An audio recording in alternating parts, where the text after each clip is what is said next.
Hola, buenas tardes.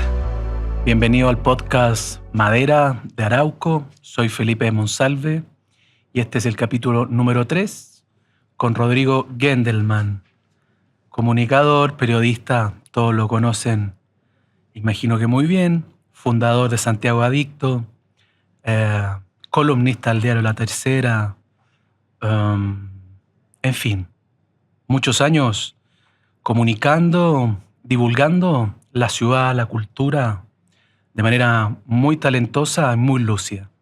Rodrigo, bienvenido a este capítulo. Muchas gracias por esas palabras, Felipe. Un gusto, un honor estar acá y un poco sorprendido también de la invitación porque yo soy un periodista que se dedica a comunicar, a difundir. No soy un especialista, no soy arquitecto, no soy ingeniero, así que espero que perdonen, digamos, Perdonen lo poco. Perdonen lo poco. No, porque mira, el podcast, nuestra intención es poder conectar con la madera, pero a través de varios oficios, del periodismo, de la ciencia, la arquitectura, la ciudad, la cultura, ampliar la caja de resonancia que puede tener la madera, sus oficios, sus personas, los profesionales que están circundantes a la madera.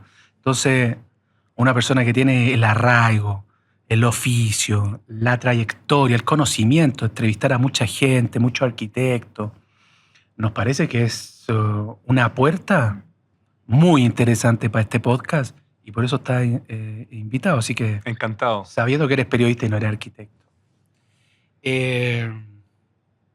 ¿Cómo? Esto de Santiago Adicto, ¿cómo se te ocurre hacer un portal, fundar un medio, ¿qué es Santiago Adicto? Porque yo le estoy poniendo adjetivo que ni idea, a lo mejor es otra cosa. ¿Por qué se te ocurrió hacer algo sobre Santiago? ¿Qué es hoy? Es una cosa, y qué fue al principio es otra. Te cuento que es hoy, es una plataforma multimedia, está en redes sociales, en Instagram, en Twitter, bueno, X, en TikTok, en Facebook. Principalmente ahí el medio más importante o la red más importante es Instagram. Es donde ponemos más energía, pero también tiene un programa en Radio Duna todos los días a las 2 de la tarde. Tengo una columna en La Tercera, como decías tú, donde hablo de los mismos temas. Hasta hace poco tenía un espacio en el noticiero de Canal 13 que se llama Hay que ir, o se llamaba Hay que ir, donde mostraba también lugares en Santiago o en otras ciudades de Chile. Por lo tanto, estoy enfocado hace ya cerca de 15 años al mundo de la ciudad y al mundo de la cultura. Y Santiago Adicto parte por dos razones. Primero, porque empiezo a darme cuenta que en Twitter en esos tiempos, no existía Instagram todavía, la gente usaba el hashtag Santiasco. Claro. Para mostrar todos sus argumentos para decir que la ciudad en la que vivían era una ciudad fea, fome, aburrida, donde no pasaba nada. Y yo sentía que vivía en otra ciudad. Sentía que vivía en una ciudad de muchos millones de habitantes, donde las economías de escala permitían que hubieran muchos cosas de cultura y de entretención extraordinariamente interesantes, cosas que no pasaban en otras ciudades de Chile, que vivía en una ciudad con una geografía generosa, pero a niveles absurdos, digamos, de tener una cantidad increíble de cerros, islas, la precordillera, la cordillera, que vivía en una ciudad donde había grandes esculturas en el espacio público, muy buena arquitectura y, por supuesto, cosas malas, como los contrastes que tiene cualquier capital o metrópolis del mundo. Y empecé a usar el hashtag en Twitter Santiago Adicto como en oposición al hashtag Santiasco. Punto, nada más que eso, cada vez que subía algo. Hasta que un día publiqué una columna en La Tercera y le puse de título Santiago Adicto, eso fue en octubre del 2011, y ese día que salió publicada el día sábado dije, voy a comenzar una cuenta en redes sociales con el mismo nombre. Brillante. Twitter, después Instagram, después de a poco, y así empecé sin ninguna intención de ningún tipo. Y se empezó a transformar en mi vida, de alguna manera, sin darme cuenta.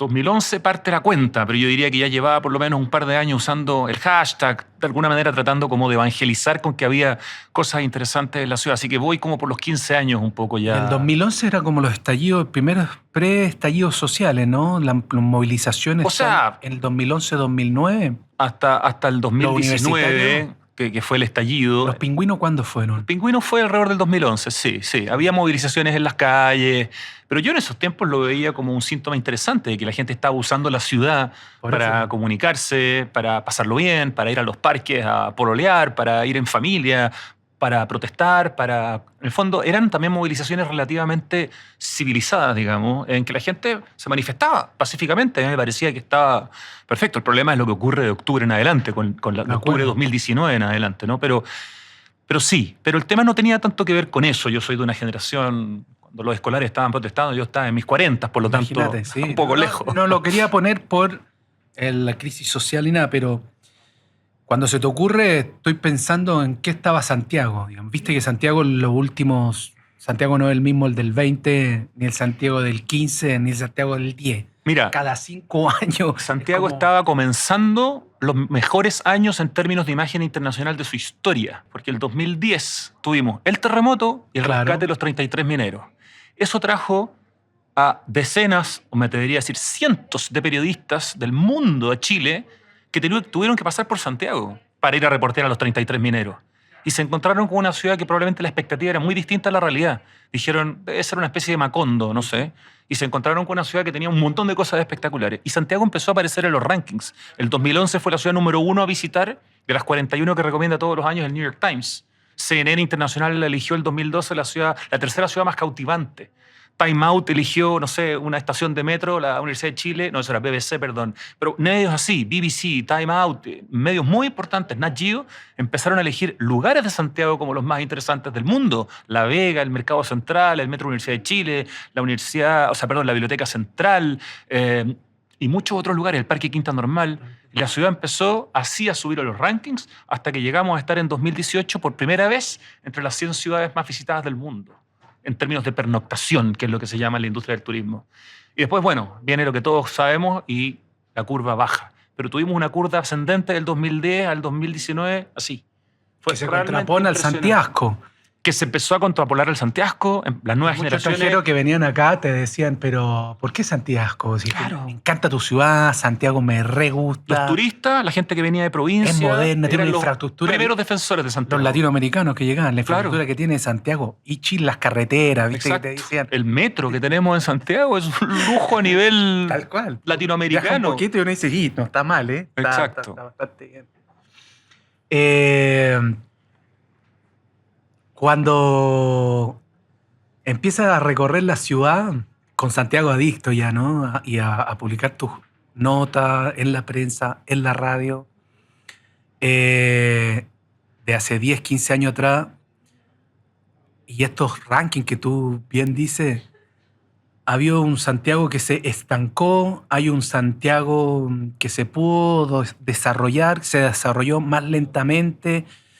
¿Lograste ver que culturalmente hubo un apagón, como si estuviéramos volando a 10.000 metros de altura, se nos apagó una turbina, bajamos 5.000, aterrizamos, nos pegamos un coñazo? De los últimos 15 años, ¿cómo viste tú este transitar entre que Chile estaba arriba en los rankings hasta en el 18 en el estallido social, antes de prepandemia, digamos?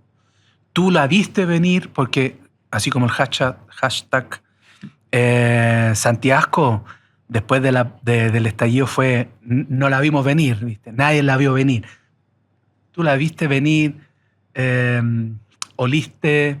¿Empezaste a sentir de que Santiago se estaba fraguando algo? ¿Tú que estabas en la calle recorriendo Santiago? Tengo que ser muy honesto y decirte que no la vi venir. Jamás me imaginé que podía haber ese nivel de violencia contra la ciudad, contra su patrimonio, contra instituciones culturales, contra monumentos, contra lugares como el Museo Violeta Parra o el Centro de Arte Alameda. No la vi venir y jamás imaginé que había un grupo de la población, que yo creo que es un grupo chico, obviamente, pero que no solo no quería su ciudad, sino que estaba dispuesto a destruirla, que es algo difícil de ver en otras partes del mundo, donde la gente se manifiesta incluso con cierta violencia, pero violencia hacia las fuerzas del orden, pero no hacia los elementos construidos de la ciudad que tanto ha costado desarrollar. No la vi venir y veía una ciudad que, claro, quizás se estaba desarrollando de manera más atractiva para un grupo con mayor poder adquisitivo, ¿no? Fuimos la primera ciudad del mundo en tener Lollapalooza. Ok, ¿quién puede ir a Lollapalooza? Probablemente un grupo más chico de gente.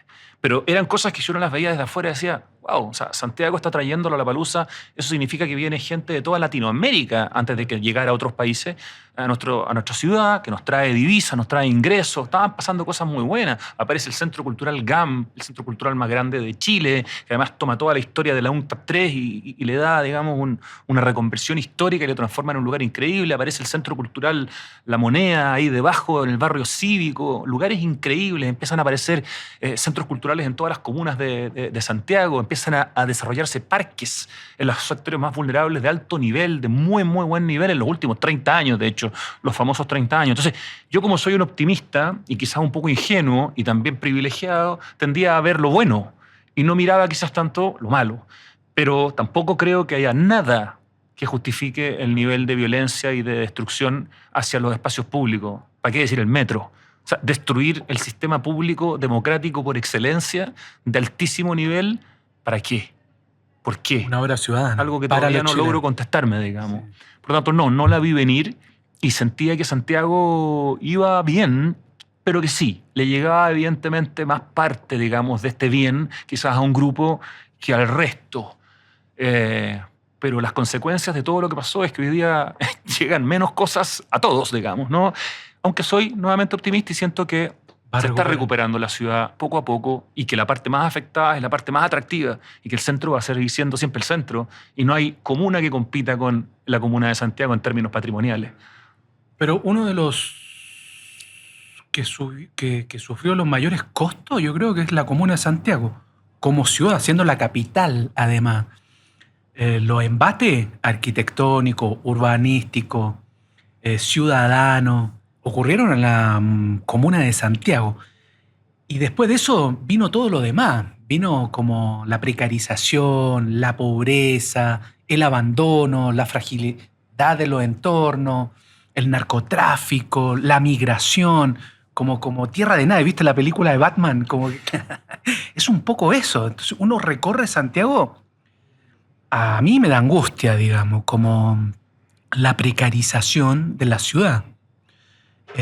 A ti, que has trabajado con la ciudad, recorrido Santiago, ¿qué te pasa después? Que es como un sitio posguerra, digamos. Es como algo pasó acá que no es lo mismo.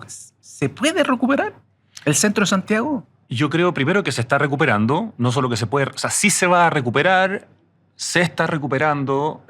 Insisto, yo soy muy optimista y voy mucho al centro porque es la parte que más me gusta de la ciudad. 2-3 veces a la semana por lo menos. Por lo tanto, recorro mucho el centro de Santiago. Hay sectores que sí están más complicados que otros. Hay sectores que estuvieron más afectados que otros. Pero muchos de estos sectores, o por lo menos algunos de ellos, se han ido recuperando, especialmente los centrales. El trabajo que ha hecho el gobierno metropolitano de volver a pintar todas las fachadas de la Alameda, el trabajo que se está haciendo en recuperación de veredas, también en la Alameda, que es parte también del gobierno regional, la recuperación de algunos hitos de la ciudad por parte del municipio también, está mejorando las cosas. Este fin de semana de los patrimonios que pasó, el centro de Santiago estaba lleno de gente y la gente iba al centro, a pesar de que quizás está este relato de que en el centro pasan muchas cosas malas, porque a veces efectivamente pasan cosas malas y hay zonas que están más peligrosas efectivamente. Pero cuando estamos en el centro y vamos y lo ocupamos, son nuestros ojos, digamos, los que están cuidando y somos las personas, sí, vamos al centro y volvemos al centro y las empresas ojalá dejan de irse también en masa del centro, esa es la mejor forma de proteger un lugar con nuestra presencia. Sí tengo claro que hay zonas del centro que hoy día están tomadas por el narco y que están tomadas por ciertos sectores que son delictivos y que evidentemente son focos peligrosos. Yo probablemente no iría a las 12 de la noche a pasear por la Plaza Brasil en el barrio Yungay. Ok, lo reconozco, porque no me sentiría seguro. Pero probablemente a las 4 de la tarde de un día martes sí. Porque aunque quizás vea un par de focos de gente rara, probablemente de día no me va a pasar nada. Y en general en el centro de Santiago, yo de lunes a viernes, bueno, en el fin de semana también, de día me siento absolutamente tranquilo. Y veo algo y disfruto con la diversidad patrimonial y humana que no veo en ninguna otra comuna de Santiago. Entonces sí, es la que más ha sufrido, pero sigue siendo la más interesante y se va a recuperar porque tiene un valor que es el que muchos turistas además quieren ver. La gente que viene a Santiago en general lo que quiere es conocer el centro. Quiere conocer el barrio cívico, quiere saber dónde está la moneda y la historia de Allende y la historia de Pinochet y la historia actual y Boric. quiere conocer el centro de la ciudad. Por lo tanto, es un patrimonio que puede estar en decadencia, pero tiene un valor en per se que solo permite que sea recuperado. Si toda la comuna de Santiago se va a recuperar, no lo sé, pero probablemente tarde o temprano espero que así sea. ¿Hay espacio en la comuna de Santiago, desde tu oficio, perspectiva, para un crecimiento arquitectónico patrimonial? ¿Está ya todo construido en el casco histórico? ¿Hay espacio? Imagino que, bueno, para las inmobiliarias van a encargarse siempre de encontrar espacio para hacer edificios de inmobiliaria, que no, algunos son muy bellos, muy buenos, otros no tanto, empobrecen y empeoran la calidad de vida de una ciudad. Pero digo, arquitectónicamente, a nivel de diseño, ¿hay espacio en Santiago para seguir haciendo grandes obras? En la comuna de Santiago queda poco espacio. Por eso las inmobiliarias han estado buscando otras comunas que se han desarrollado muy fuerte en los últimos años. Basta pensar en Maculo, en Quinta Normal, hay muchos otros ejemplos. Creo que el desarrollo de Santiago en algún momento estábamos tan desesperados porque la ciudad, después del terremoto del 85 especialmente, la comuna se empezó a deshabitar y llegó a tener muchos menos habitantes de lo que había tenido como nunca en su historia. Y se hizo un impulso que fue muy bueno, que lo lideró el alcalde Jaime Rabinés, hizo un subsidio con las 200 UF. Costó que las inmobiliarias se atrevieran. Hubo que hacer un primer intento desde el Estado incluso para hacer un primer edificio, pero llegó un momento en que se dieron cuenta que era una oportunidad, una inversión, y se empezó a hacer construcción en masa, en general de muy mala calidad arquitectónica.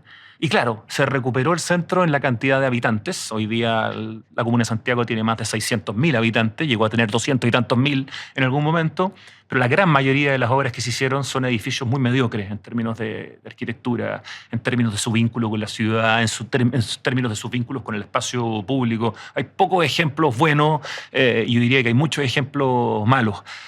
Yo creo que la oportunidad en Santiago está en el espacio industrial que va quedando dentro de la ciudad, en los cordones industriales, donde ahí sí puede haber un desarrollo muy interesante en términos de una arquitectura más sustentable, de una arquitectura más atractiva. Y eventualmente el día de mañana en pensar cómo hacemos para que estos edificios que construimos tan apurados y los vendimos tan rápido, digamos, podamos reimaginarlos. El tema no es demoler, ¿no? Eso es lo más antiambiental hoy día que existe. Como dijo Felipe Lamarca hace unos 10 años atrás, las cagadas quedan, pero la primera frase era... Las prisas pasan, las cagadas quedan, o algo así. Tal cual. Tal cual. Sí, yo creo que la oportunidad está en los cordones industriales que van quedando y en ver cómo el día de mañana vamos reutilizando espacios de alguna otra forma. Pero creo que hicimos una poca reflexión, poca planificación. Se construyó muy rápido, se logró un objetivo, pero el costo fue importante para la comuna. Pero la ciudad sí tiene muchos espacios, digamos, potenciales para poder desarrollarse. En esta disputa arquitectónica, de planificación territorial, viste que están los arquitectos que defienden que Santiago, la ciudad en general, tienen que defenderse en altura, densificarla. Y otros dicen, no, eso es mucho dinero, no podemos, no sé qué, hay problemas. Hay que extenderlas y hay que llegar a las periferias y permitir que esas periferias pasen a ser parte de la ciudad. Y yo te digo, estás loco, eso es carísimo, sí, tenés que llegar con transporte, la gente se tiene que mover. Con la expertise sé que eres periodista, no eres urbanista ni arquitecto, pero con tu conocimiento, ¿cuál es la solucionática? ¿Por dónde debiese ir para el Santiago, la movilidad, integrar los cordones periféricos? Y la ciudad se va yendo, las empresas que habían tomado el downtown, el centro. ¿Qué hacemos con esos edificios también patrimoniales? ¿Qué uso le damos? ¿Cómo estás viendo desde las comunicaciones y tú con tu oficio, digamos? Estaba pensando en un libro de un economista urbano que se llama Edward Glaeser, que se llama El triunfo de las ciudades, que los recomiendo, es muy interesante. Y en el fondo, Edward Glaeser demuestra en ese libro que la ciudad es mucho más ecológica cuando es una ciudad densa que cuando es una ciudad expandida. Como norma, como mirada, como paradigma, me parece que la densificación de las ciudades es lo mejor que le puede pasar a una ciudad, en la medida que la ciudad tenga, evidentemente, el equipamiento y los servicios. Cuando uno ve una comuna como, por ejemplo, Providencia, que tiene muchas estaciones de metro, tiene todos los servicios, todo el comercio, las notarías, todo lo que se necesita, Probablemente Providencia debiera ser una comuna con un plan regulador más generoso, permitir edificación en altura mayor, para que más gente pueda vivir en Providencia y no sea tan caro vivir en Providencia. Por otra parte, eso es la norma. Yo creo que las zonas que están bien urbanizadas, con buenos medios, digamos, con buen transporte público, con buena conectividad, con comercio, con servicios, tienen que crecer en altura. Aunque a la gente no le gusten términos políticos porque sienten que es más fácil como defender mi comuna de que llegue más gente, pero eso es tremendamente egoísta. El problema de los guetos verticales es que se confundió la hiperdensificación con la densificación, que es muy distinta. Por otra parte, hay comunas que ya están establecidas y por razones políticas en dictadura se llevaron muy lejos, como La Pintana. A esa comuna hay que llevarle el metro. En esa comuna hay que construir un lugar como el que se acaba de rechazar en el Consejo Municipal, que es el Duoc. O sea, no hay un Duoc en La Pintana y el Consejo Municipal lo rechaza. Es demente. Y la pobre alcaldesa Pizarro lucha en el fondo para que lleguen cosas a Puente Alto. A Puente Alto tienen que llegar todos los lugares para comer rico, los lugares para entretenerse, los lugares para estudiar, porque la comuna ya existe. Ya existe una cantidad importante de gente. En Bajos de Mena, en Puente Alto, tiene que llegar la ciudad. Hoy día se está construyendo un hospital al lado de Bajos de Mena y eso es darle dignidad a la gente, que tenga un hospital ahí mismo y no tengan que viajar media hora hasta Puente Alto, estando en Puente Alto, o 40 minutos para llegar a un hospital. Entonces, los lugares que ya están alejados y que ya existen, hay que darles ciudad, hay que darles conectividad. Pero no hay que seguir llevando la mancha más grande hacia afuera. Desde mi perspectiva, la densificación en espacios que tienen la conectividad y tienen el soporte es la mejor forma de ser ciudad y es la más ecológica. Es mucho más ecológico vivir en un departamento en Providencia que vivir en una parcela de 5.000 metros porque estás todo el día andando en auto. Es mucho menos ecológico y eso lo dice Glaser muy bien en ese gran libro que es El triunfo de las ciudades. En la sustentabilidad de las ciudades, ¿cuáles son los pasos que estás viendo que Santiago podría tener un plus, una ventaja comparativa, que dirían los ingenieros o los economistas? Ves que en los métodos de construcción, por ejemplo, somos un país maderero, hay una posibilidad de construir en madera. Hay esfuerzos que se están haciendo en el Serviu, construir viviendas sociales en madera. Hay emprendimientos privados que están viendo cómo hacemos viviendas sociales en madera. Hay otro grupo de arquitectos que está diciendo construyamos edificios en madera. ¿Le ves cabida a la madera como de cumplir un core importante en un país maderero en la construcción de la sociedad de ciudad que estamos materializando? Absolutamente. O sea, lo creo absolutamente necesario. Creo que es una tremenda oportunidad. Creo que podemos ser líderes en arquitectura en madera en Latinoamérica. Creo que podemos mirar modelos, digamos, de países que en cierto sentido se parecen a nosotros en algunas cosas, como Finlandia, ¿no?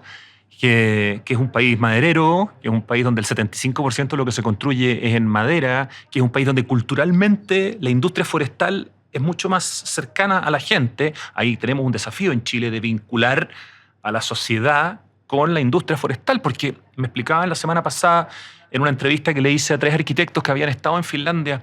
Decían, ojo, la principal maderera de Finlandia vende, no me acuerdo si eran 10 billones de dólares, pero ojo, porque CMPC y Arauco venden más o menos lo mismo. O sea, son del tamaño de la empresa finlandesa más importante del mundo. Tenemos unos gigantes en Chile, tenemos productos desarrollados como la madera contralaminada, el CLT, que en el fondo es una revolución tecnológica porque te permite hacer proyectos mucho más grandes, de manera mucho más ecológica, porque traes el producto casi listo y lo armas, ¿no? O sea, hoy día tenemos la posibilidad de construir ya edificios en Chile. Hay un proyecto en Coyhaique tú lo debes saber mejor que yo, ¿no? Pero que supera los 10 pisos y que lo más probable es que se realice. Había un mito que se podía construir hasta 7, ¿viste? No, ya se rompió el mito, ¿no? Creo que lo que falta es un cambio cultural, que la gente en el fondo rompa esta idea de que la madera está como vinculada con cierta vulnerabilidad o cierta carencia, ¿no? Esta idea como de que las mediaguas que se hacían en los 80 o 90 eran de madera y por lo tanto eran un material muy liviano. Si uno mira la historia de Chile... O fenómeno techo para Chile. Salir del fenómeno techo para Chile de que la madera es para una mediagua. Y miremos el sur de Chile, miremos Chiloé, miremos Sewell, que fue una construcción en madera en la mina, digamos, a la altura, soportando el frío y la nieve, etc. O sea, miremos nuestra historia, estamos llenos de madera por todas partes, digamos. Y hoy día es muy interesante ver arquitectos relativamente jóvenes, digamos, sub 40, sub 45, así como algunos mayores de eso, que están haciendo proyectos extraordinarios en madera y cada vez avanzando más. Y ver, el otro día fui a conocer E2C, El emprendimiento ese de la construcción de la vivienda social. este lugar que está vinculado, de hecho, con Arauco. Y es extraordinario ver cómo están construyendo las viviendas por los incendios. Están construyendo las viviendas para algunos de los sectores de Viña del Mar, digamos. Y uno ve cómo las están haciendo y ve cómo están usando la lana de oveja para el aislante térmico y ve las máquinas que trajeron de Alemania para poder hacer esto. Y esa máquina es la que vi, espectacular. Una cantidad de casas, digamos, a una velocidad que es realmente alucinante.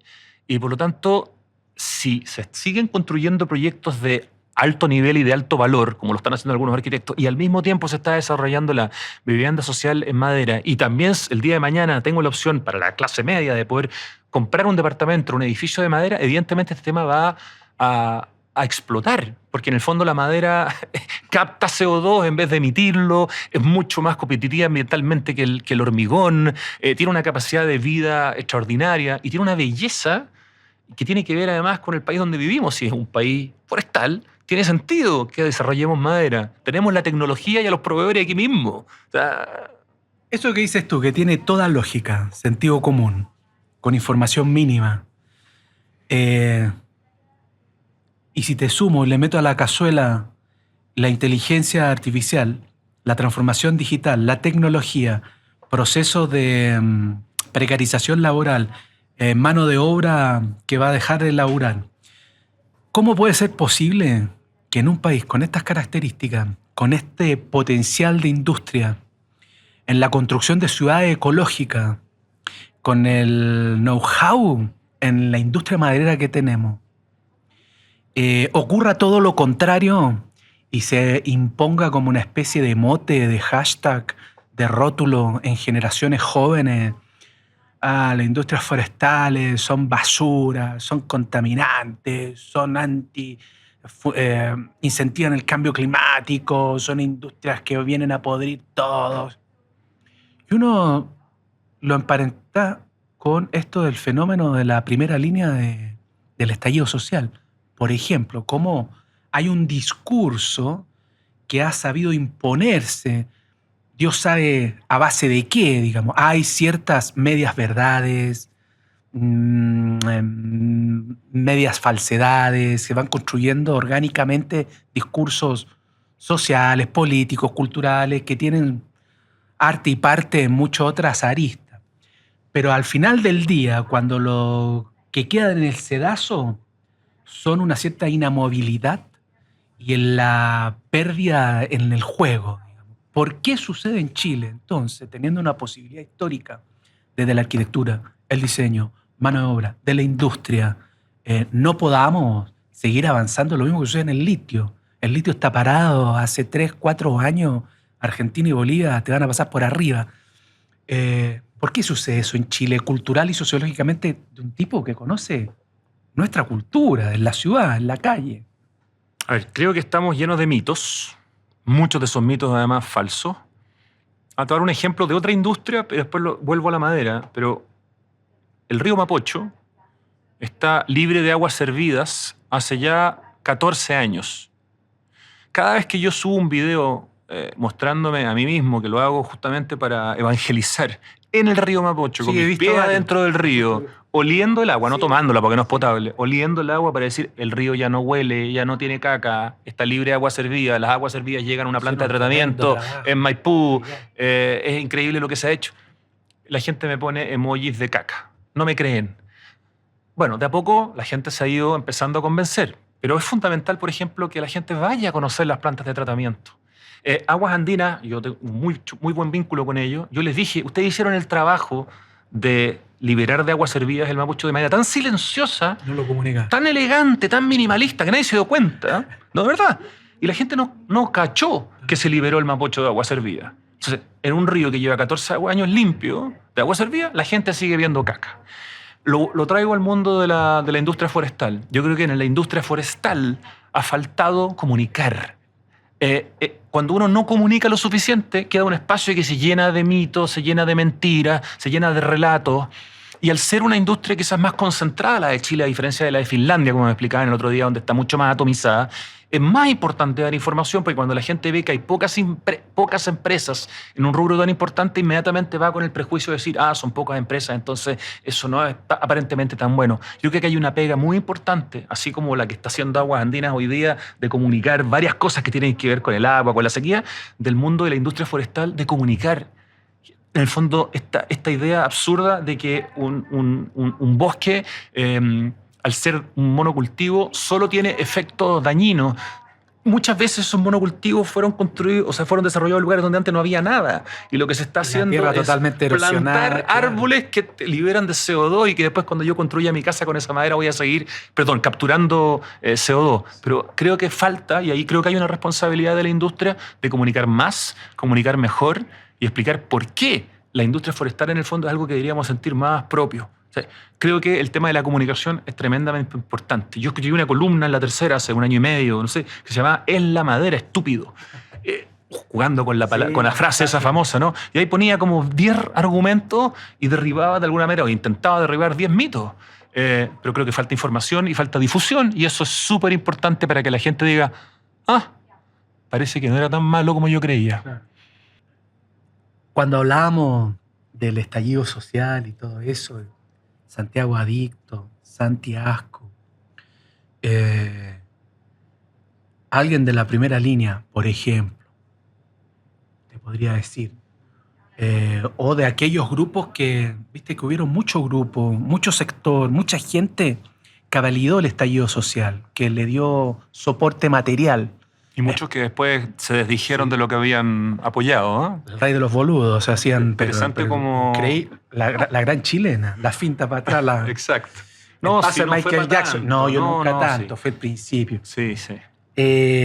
Los que validaron, los que dieron soporte estructural, material, energético, político. Que evidentemente era para echar abajo a un gobierno, digamos. Ese era lo único que, más allá que te guste o no te guste, si te parecía, pero el foco era ese, digamos, no me digan que no, digamos. Totalmente. Querían sacar al gobierno por lo bajo. Para empezar.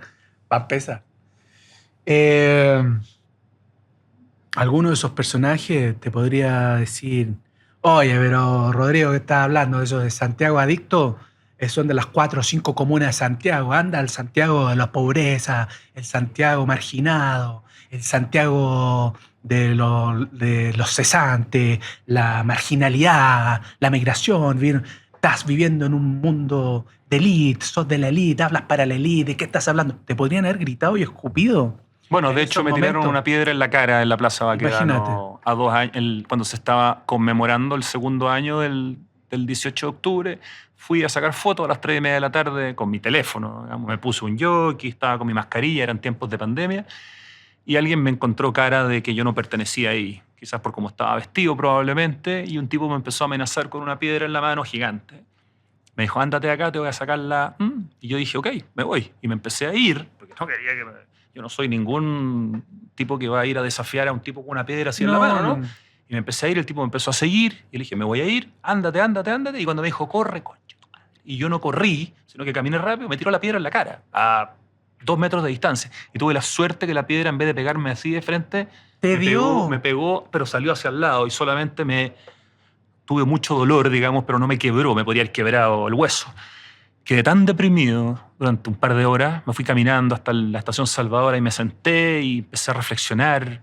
Fue terrible que a mí, en mi ciudad que amo, en el corazón de la ciudad, por sacar unas fotos con mi teléfono, me amenazaran y me pegaran y me golpearan. Y peor, cuando él me tiró la piedra, una niña que estaba al lado de él me empezó a pegar en la espalda con unos palos. Todo esto ni siquiera me reconocieron, no es que me dijeran Gendelman o algo, no, era porque yo era una persona que no era del club, no era del club de los que tenían tomado el lugar. Por lo tanto, no me correspondía estar ahí. Ellos eran dueños del lugar. Y esa violencia me dolió casi tanto como el piedrazo en la cara. Y si alguien me dice eso, y me lo dice hoy día, yo le diría, primero, todas las ciudades grandes del mundo tienen zonas complejas, zonas vulnerables, zonas de pobreza, colchones de pobreza, zonas donde no llega a todo. También le diría, sí, Santiago es una ciudad extraordinariamente segregada, y tengo claro que hubo decisiones políticas en dictadura para que fuera ultra segregada. Y es algo que queda y que se ve en comunas como La Pintana que no tienen nada, ¿no? Y cuando tienen la oportunidad de tener algo como este Duoc, ni siquiera llega. Y también le diría, sí, yo soy un privilegiado, no vivo en una de esas comunas vulnerables, pero tengo claro en la ciudad en la que vivo, yo he ido a hacer conversaciones y reportajes a varias tomas y campamentos de la ciudad para mostrar lo que se vive en la toma de un nuevo amanecer en Cerrillo o lo que se vive en las tomas en Lampa, porque son habitantes de la ciudad que están viviendo. Entonces no estoy ajeno a la realidad. Y lo otro que le diría es que en todas las comunas de Santiago, por privilegiadas o vulnerables que sean, hay joyas patrimoniales y lugares interesantísimos para conocer y por lo tanto también hay mucho que mostrar de lo bueno que tienen incluso los sectores más vulnerables. O sea, La Granja, que será una comuna muy, digamos, muy vulnerable, pero tiene un lugar que se llama Espacio Mata, que es lo que conocen el 0,1% de los santiaguinos, donde hay una obra de Roberto Mata con la Brigada Ramón Parra que mide 25 metros de largo por 2 de ancho y está en un centro cultural maravilloso en la comuna de La Granja. Entonces yo diría, ojo, hay muchas cosas fantásticas también en los sectores que están más castigados. Esa sería una especie de respuesta a ese desafío, digamos. Pero si la pregunta es con una piedra en la mano, yo no voy a conversar, digamos, porque en esta ciudad o nos respetamos o estamos fritos.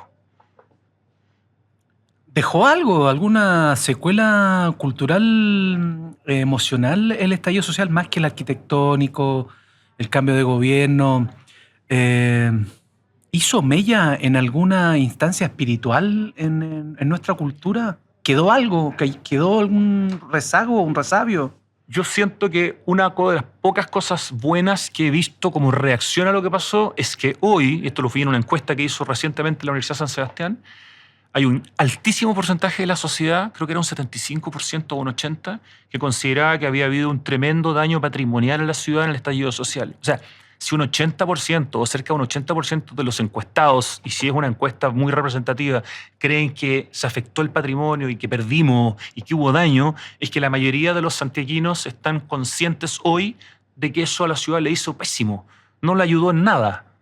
Solamente nos quitó un medio de transporte, un museo, un centro cultural, monumentos, plazas, parques, veredas que antes se podían caminar y que la gente ya no las podía caminar, y sobre todo en lugares más vulnerables a los que más, digamos, les llegó el dolor y la carencia. Entonces, además, terminó siendo clasista finalmente el estallido, porque afectó más que nada, digamos, a las clases más vulnerables. Está súper demostrado que estos conflictos finalmente a los que les pega realmente a la pobreza. Completamente. La hace más cuesta arriba. Completamente.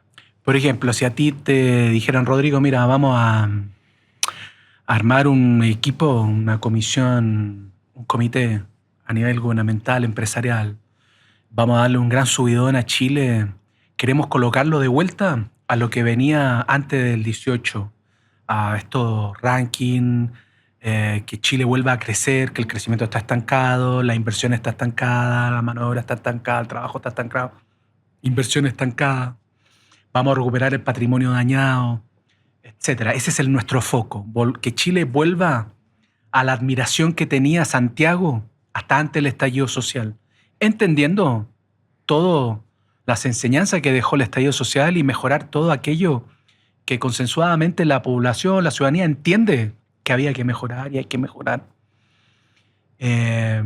Pero que nos pasamos 18 pueblos, digamos. Uh-huh. Entonces, para recuperar y volver a 17 pueblos atrás, vamos a hacer esta comisión, tú la vas a liderar y tenemos que hacer los 10 puntos, 5 puntos, las 4 hitos de que tenemos que hacer en Santiago para que este avión vuelva a despegar, vuelva a subir 10.000 metros. ¿Qué es lo que se te ocurre a ti? ¿Qué es lo que tenemos que hacer? Está la infraestructura, está el gobierno, están los empresarios, tenemos los alcaldes, los gobernadores, todos alineados. ¿Por dónde le entramos? ¿Qué es los primeros 4 o 5 pasos que tenemos que hacer? Para mí hay un gran concepto que abarca muchas cosas que es fundamental y que tiene que ver con ir rompiendo lenta pero sostenidamente la segregación y la desigualdad que hay en la ciudad. Y es llevar servicios, estimular el comercio, llevar lo mejor de nuestro transporte público, ya sean los buses eléctricos. Santiago es la segunda ciudad del mundo después de las ciudades chinas con más buses eléctricos. Tenemos 2.000 buses eléctricos en Eso es Santiago. notable, ¿eh? Eso es notable. La calidad en la que tú sientes como pasajero al andar en un bus eléctrico es increíble.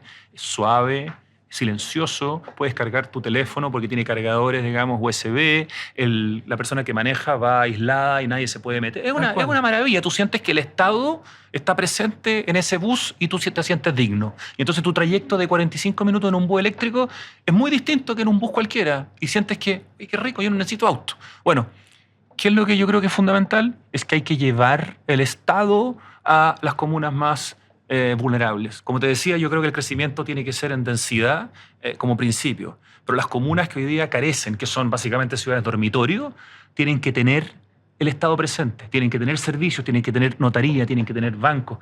Cuando en la comuna de Pedro Aguirre Cerda, el Hospital Ochagavía, que había sido un elefante blanco por 40 años, se transformó en megacentro Ochagavía, con el trabajo del arquitecto Juan Sabaj y con el trabajo del arquitecto Teodoro Fernández en la parte paisajística. Y se desarrolló este lugar y se hizo un espacio para bodegaje, que es el negocio principal de megacentro, pero por la participación ciudadana se les llevó la primera sucursal de banco, se les llevó el registro civil, se les llevó un espacio justamente de salud. La gente estaba en llamas porque tenía un banco por primera vez en la comuna de Pedro Aguirre Cerda. Ya no tenían que pegarse el viaje a otra comuna. Entonces, si yo llego a través, por ejemplo, un proyecto que lamentablemente no se continuó, que se llama Corazones de Barrio, si yo llevo Corazones de Barrio a las comunas más vulnerables de la metropolitana y, por supuesto, de Chile, si yo le llevo el Estado en algunos de los servicios más importantes, si yo doy un transporte público de calidad, si yo te digo, me importas a través de acciones concretas, si mantengo la política de parques urbanos que ha sido extraordinaria en estos últimos 30 años, uno va a ver los parques en comunas vulnerables y son de lujo, eso hace que la gente sienta y diga, me están viendo. Y obviamente eso tiene que ver con que haya seguridad, tiene que ver con los SFAM puedan crecer para que con la cantidad de inmigrantes que han llegado den abasto para esas comunas. Yo creo que esa es para mí la solución principal, llevarle el Estado a los que hoy día no lo tienen. Cuando yo siento que me miran, yo inmediatamente bajo mi carga de enojo y digo, me están mirando, me están escuchando. Bueno, Rodrigo, te agradezco que hayas venido a conversar este ratito a este podcast. Apreciamos tu rol, tu oficio, tu trabajo y te lo agradecemos. Muchas gracias. Excelente conversación y excelente conversador. Gracias. Muchas gracias por la invitación. Buena tarde. Buenas tardes. ¿Y a construir en madera?